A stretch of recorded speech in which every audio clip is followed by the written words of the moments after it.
if often despised element of the Baghdadi social scene. And the indication, in other words, is that these men were at home in urban Iraq rather than perhaps foreign merchants. As for the Turkish and inter-Asian officers, their history was also connected to a specific set of demands on the part of the empire. The Arabic sources offer a clear indication of a shift by the 3rd, 9th century Abbasid Caliphate to a new style institution, the slave military. Modern scholarship has described the circumstances in which the shift to this new form of military service took place. To stock this new army, and there is reason to think that it first saw light as the personal guard of an Abbasid prince, Abu Ishaq, goes on to become al-Mu'tasim, caliph, that the imperial state turned to two related sources: aristocratic households in Baghdad, from which it acquired some number of young Turkish slaves, and the slave markets of Central Asia itself, or I should maybe say the slave trade of Central Asia itself. This stands as a further parallel to the history of the slave singers. But to a greater extent than the case of the slave women, the acquisition of Turks beyond the imperial borders is murky.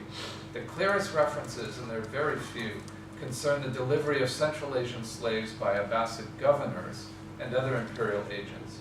Unclear is the means by which they came into possession of the slaves. Broadly speaking, however, it seems that ethnic tensions, territorial wars, other forms of conflict endemic to Inner Asia produced, as it were, a steady flow of enslaved individuals. The same traffic, it is fair to argue, likely provided the Abbasid marketplaces with young Central Asian girls and women as well. Thus, the indications are that trade flourished in the late 9th century Islamic Near East in a variety of populations of young slaves, and second, that the young slaves were culled, so to speak, as demand rose for particular forms of specialized labor. On the one hand, high-level entertainment and companionship, sexual and otherwise, and on the other, skill with arms, ability to wage war, and the provision of security.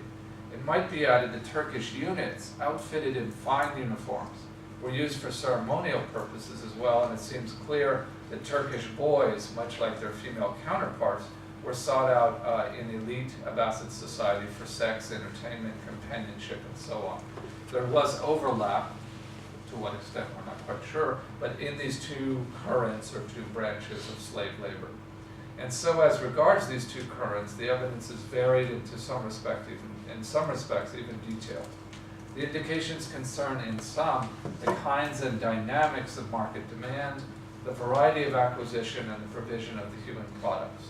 That is, the response by the marketplace to the demand for human commodities. There is a good deal, however, that cannot be learned about the medieval Mediterranean slave market writ large, and that of the Islamic Near East in particular. We don't have much on the precise manner of acquisition of most slaves. We don't have anything on the housing, feeding, disciplining, and transportation of most slaves.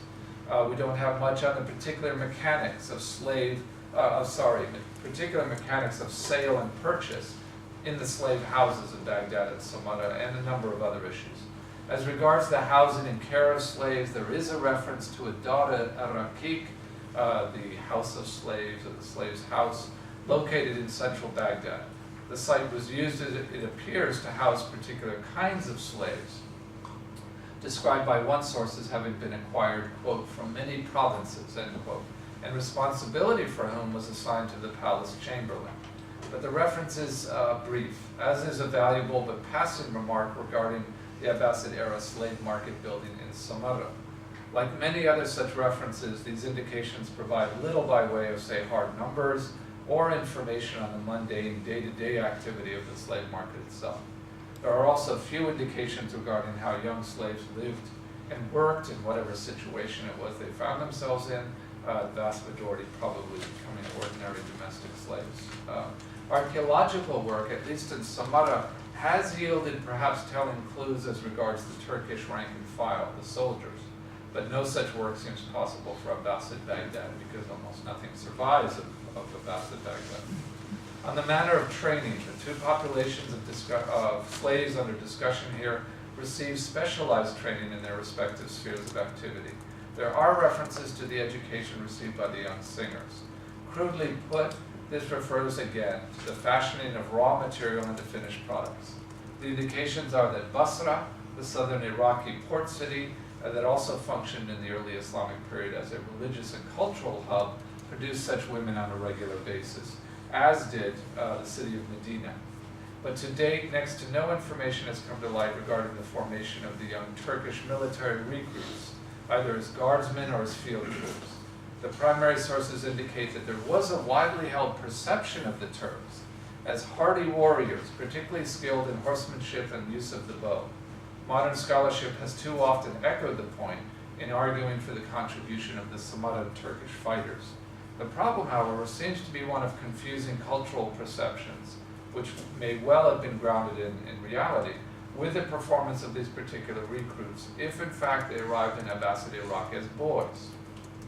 Were they of an age where they brought appropriate knowledge with them to their new military service? Or were they taught by older Turks in Iraq itself?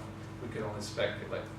In addition, there are questions that surround the nature of the evidence, that is, the various strategies of composition and rhetoric on the part of the medieval writers. Slavery, as indicated below, carried with it considerable religious and moral baggage. Mention needs to be made as well of the information contained in papyri, which has particular value for Egypt, but speaks also to patterns of the wider medieval world. How well does such an information, which is often documentary in nature, sit with the references provided in the chronicles and other written works?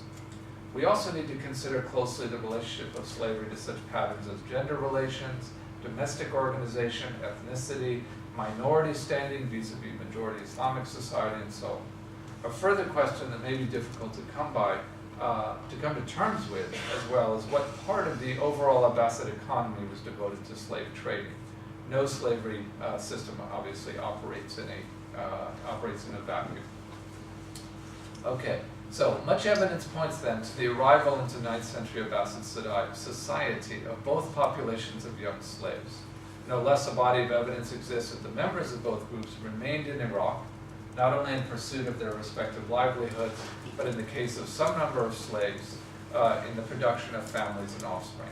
Neither development is surprising. The topic to which the discussion turns now concerns their subsequent history as denizens of Abbasid society. If the first phase concerns their acquisition and initial shaping as commodities, as the market required, a second phase, what we might say is Act 2, concerns their ability to adapt to a set of new conditions. Is it possible, in other words, to reconstruct the history of the two groups at this kind of midway point?